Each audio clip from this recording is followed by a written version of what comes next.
ショーン・オマリーについて分析していきたいと思います。2017のコンテンダーシリーズで入ってきたんですけど、KO が綺麗で、この金網とか使っての体重の使い方はやっぱ抜群にうまいから、自分も行く準備ができてきてるのかなって思いますよね。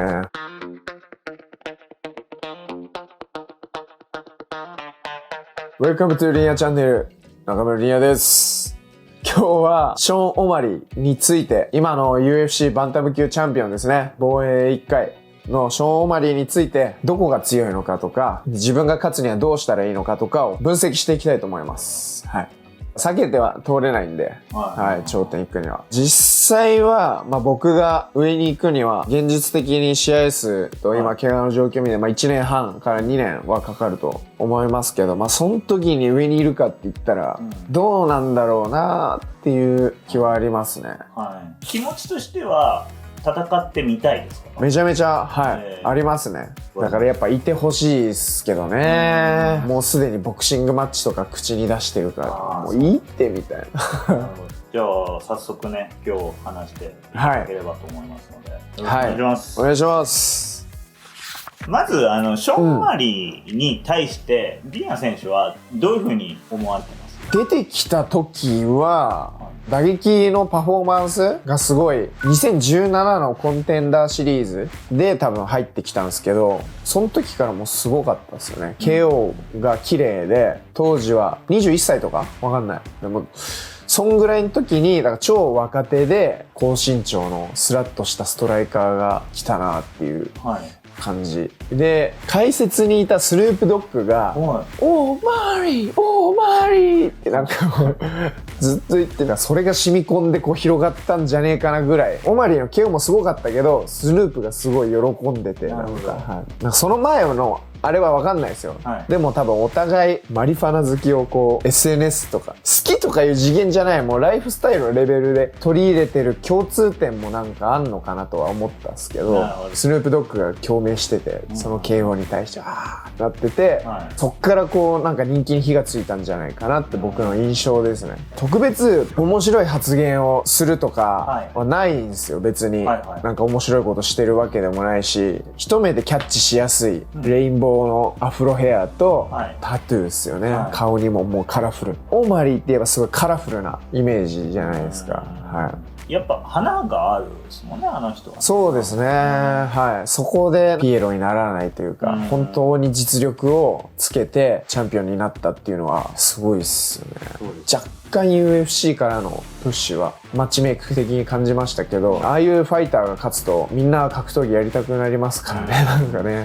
リニアさんと同じ階級じゃないですか、バンタム級で。180っていう身長で、同じこう体重っていうので、相当細身ってこと？細いですね。だから、組力的には全然上回るのかなって、最初はずっと思ってて、ちょっと僕も体のどういう使い方とかをこう勉強していくうちに、トップに上がるにつれ体重の使い方がめちゃくちゃうまいんで、次元が変わってくるんで、僕もそこに行って、こういうことだからみんなテイクできないんだっていうのは分かった。体重の使い方がめちゃくちゃうまいです。ディフェンスもうまいし、テイクダウンも絶対苦労はしますね。平場でパンって倒すレスリングが全然余裕で勝てると思うけど、この金網とか使っての体重の使い方はやっぱ抜群にうまいから、イージーじゃないよねっていう感じになってますね。やっぱもうこのトップは本当に突出してるところが目立つけど、その以外の埋もれてる部分がえぐいんで、体重の使い方がうまいんで、その伸びるストレートも体重を落とすんですよ。だから落下だから動きに力みがないから分かりにくいんですよね。で伸びるっていうのがと思った時にもうここにあるみたいな感覚になると思うんですよ。でも僕は日本人ですから、繊細ですから、その辺の動き見るの得意じゃないですか。ショーン・オマリーは日本人とか超やりにくいと思いますよ。強くなってきた日本人で同じレベルに来た日本人はあれみたいな、外人がかかってるフェイントが日本人には通用しない。そこっすオマリーが上回ってるのはこの前後の体重の移動ですよ。相手が来た時はバックステップ超うまいし、バックステップで止まってそこでも体重落とせる。だから追う時は絶対まっすぐはダメです。ショーン・オマリーの強みってそこなんですか？そうだと思いますね。で、打撃が足も速い、膝も超うまい。チャンピオンクラス結局そこになってくるんですけど、先をまとわない打撃ですよ。これなんか前どっかで話したと思うんですけど、体重落下だから先まとってないですよ。なるほおっとってびっくりするじゃないですか。はい、それす。おっとみたいな感じの打撃。気づいたら入ってる。はいはい、そうそうそう。わざと作れるみたいな。はい、つまずいたのがあると、おっとみたいなの。それってなんかめちゃくちゃ落ち着いてないといけないですから、超落ち着いてて、なんかこのコンピューター弾いてますよね、ここで。今のこれでどれぐらい相手が下がったのかとかもチェックしてるし、はい、やっぱ距離が自分の距離長い分その辺の余裕がすごいあるんで、喧嘩されたりしたらやりにくいと思いますけどね。そういうの古虫のインファイト。先ほどおっしゃられてた強くなってきた日本人苦戦するんじゃないかっていうような話されてたじゃないですか。はい。あの辺ちょっとどういう理屈なのか。日本人の方が空気を読むって言葉があったり、はい、そういったことがすごいいろんなところで染みついてますよ。目に見えないものを大事にする文化、神社の仏閣のお参りもそうだし、空気を読むっていう言葉だったり、合気って言って、気を合わせる、人間がまとってる気っていうのを日本人は本来概念として取り入れてたし、はい、そういったものに何気なく生活に溶け込んでるんで、この考えとかこの繊細さって特殊な国だと思うし、そこの生活で養われた繊細さとか細かいところのコミュニケーション力とかはやっぱ察知能力関係しますよ、やっぱ。だから日本の会場でもみんな息を飲むじゃないですか。はい。それってそこの張り詰めた空気を大事にしたいからなんですよ。っていうことをやってるんですよ。多分芸術作品を見るときに日本人はこう自然と静かになるというか、そこにまとってる空気感っていうものを感じ取ってるじゃないですか。そういう文化がない国は見て、ないないないないだ、ないないないないだ、ないないだって分析始めたりだとか、はい、そういう文化の国もあるわけで、はい、そういう人たちにダッてフェイントしたら、おって下がるわけですよ。はいはい、正直に。でも日本人に、あってフェイントしても、先がなければ、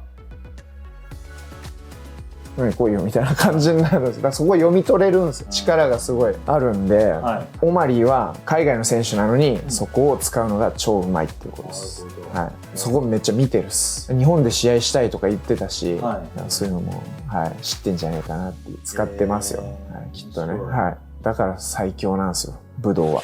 逆にそのオマリーの弱点ってないんですか？やっぱ足を止める、足から崩すのが定石になるとは思いますね、やるときに。前回のタイトルマッチのベラ戦もローで崩されてる唯一の1敗の負けはなんですけど、今回ベラロー蹴れるタイミングで蹴らなかったんですよね。結構フェイントでとどまってて、多分オマリーがローの対策めっちゃされてんだろうなっていう、ベラのこれが多分ベラのパフォーマンスを邪魔してたような。なるほど。気をつけながらだったらね、ロー全然打っていいタイミングもあったけど、そこ打ち切れてなかった。だから本当そういうちっちゃいとこが勝負分けるんで、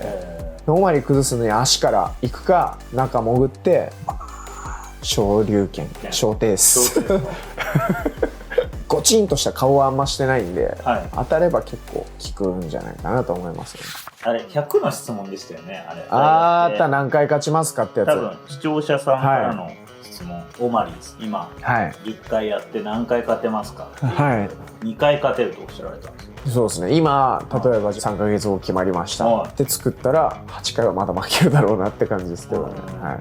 い、でも言って現王者ですよ。いや2回いけますね。8回まあ逆に言うと負けてしまうわけじゃないですか。今後確実に勝っていくためには、リアさんの課題みたいなものって、はい、なんか明確にあるんですか？左右差をもうちょいなくしていく、右に走ってる神経のライン、左であんま通り良くないところがあったりするんで、やっぱそれぞれ、はい、もっと太く速く強くしていく作業をもうちょい積んでいきつつ、それは体作り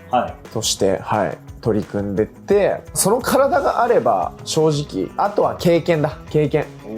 もう一個そうですね、ギリギリのラインを超えるっていうのを何回かできると思うんで、そこで体が全部信頼しきって安心するっていう状態にいろんなシーンで、はい、多分持っていけると思うんで、はい、したらもう僕はもっと体重うまく使えますから、はい、安心してパンって落ちてるんで、浮いた体重って使えないんですよ。緊張して重心上がって浮いてふわふわしてるって時って体重本当に使えないんで、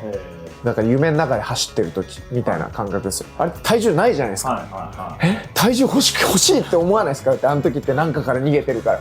俺の60キロどこ行ったのって感じじゃないですか。あんな感じがちょっと起こるんで、本当にドーンってリラックスしてたら60キロ全部使えるんで。なるほど。それを経験重ねてどんどん得ていく、使える体重を増やしていくっていうことですね。はい。全然上の人ではないですね、ショーン・オマール。はい、そうですよ、全然射程圏内ですね。はい。やっぱ UFC 下の方は全然なファイターもいるなって思うし、はい。自分も行く準備が、できてきてるのかなって思いますよね。本当ですね。はい。楽しみにしててくださいよ。以上がUFC バンタム級カリスマ王者のですね、ショーン・オマリーについての分析になりました。皆さんご視聴ありがとうございました。最後まで見てくださってありがとうございました。チャンネル登録といいねボタンよろしくお願いします。アフロとかしないんですか？アフロにしたりとかして。俺っすか？いや、似合わないでしょ、どうや人ごと、本当に。俺は深夜版のアフロが見たいですよ。深夜版の